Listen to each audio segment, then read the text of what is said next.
Om Namo Bhagavate Vasudevaya. Om Namo Bhagavate Vasudevaya.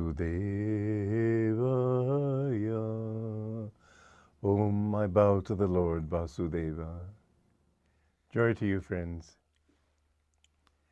In the second chapter of the Gita,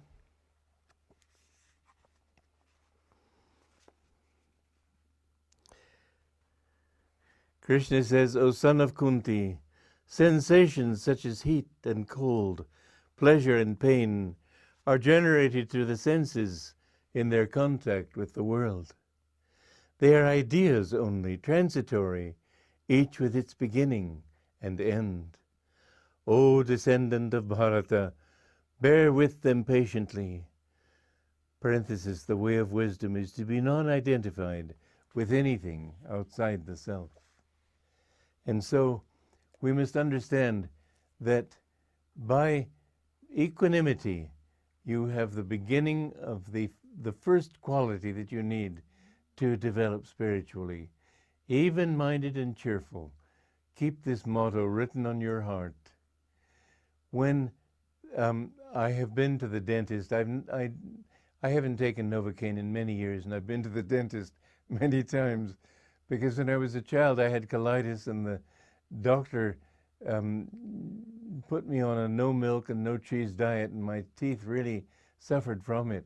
And I remember I went to the dentist in Bucharest in Romania, where I spent my childhood, and the dentist, when he heard me screaming too loudly, he would just fill it up and leave it. Well, that meant my teeth later on in life became much worse.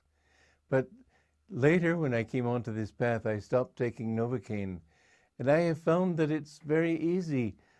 Just take your mind away from what's happening outside. The dentist himself has sometimes perspired with sympathetic pain, but I haven't even felt the pain.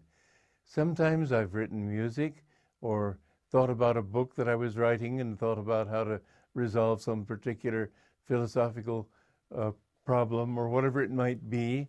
But again and again I've seen, one time I felt that, well, I'm not just this body, this here and now. I'm in infinity. And so I've just felt my consciousness expand outward, and what was happening to this little body didn't really matter that much. Just a little tiny pinprick in my greater consciousness. Now, was I really expanded? No, I was not. I was expanded intellectually, mentally, but it's worth affirming that.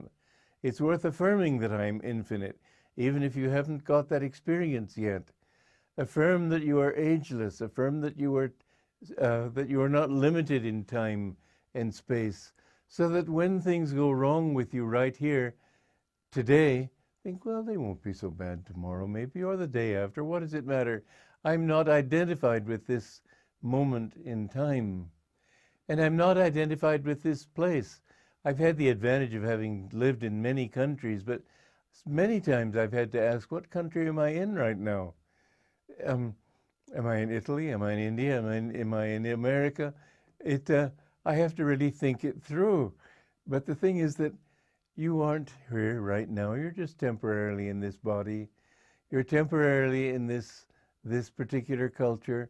Don't identify with it. The way people live around you and the things that they think are right and important, don't go with fads. That's the greatest thing. I've often thought that people who go with the people who try to follow the style of the moment have no personal taste. Why be told what's right or wrong according to what's done this year? There are eternal rights and wrongs, that which gives you peace, those colors which satisfy your brain, your heart. If women today are wearing black, why should you wear black? Wear what you feel to wear. Don't be running with the crowd just because the crowd is running that way. I remember a cartoon in Punch, the monthly magazine in England. I think it's monthly. Anyway, this was before the war, and I was in school there. And there were 3 pictures in a railroad station. The first picture, everybody was sitting on his luggage and talking and leaning on canes and whatever. Second picture, one person was rushing through. Third picture, everybody was rushing after him. So don't rush with the crowd. Just say, wait a minute, is it right?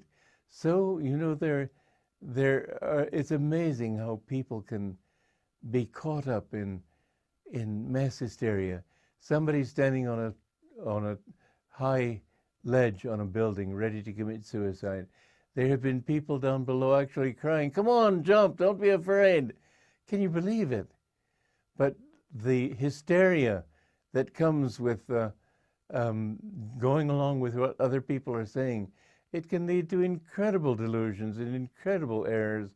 Later on, I'm sure everyone in that crowd was deeply ashamed of himself. But as Yogananda said, the past lives of all men are dark with many shames. It was Sri Yukteswar who said it. We have done many shameful things in our lives, but remember, all things in future will improve if you do the right thing now. So Krishna is telling Arjuna, don't be caught up in the situation of the moment. Don't be identified with these particular people who are yours only for a few years. And then who knows, as Buddha said that the reason we should love everybody in this world is that at one time or another, we have all been close to them. That's a bit scary when you think how many billions of people there are alive today. But I have to accept that he said it. He was a man of great wisdom. My own reasoning, however, is that the reason we should love everybody is that everybody is seeking bliss. I remember, though, I was in a program in India not very long ago, a couple of years or so, and there were about 100 people there watching this program, and amazingly, it seemed to me as if all of them were known to me. They were all old friends or family members, and often I see somebody, I say, well, I know you, don't I? No, I've never met you before, but they seem like old friends.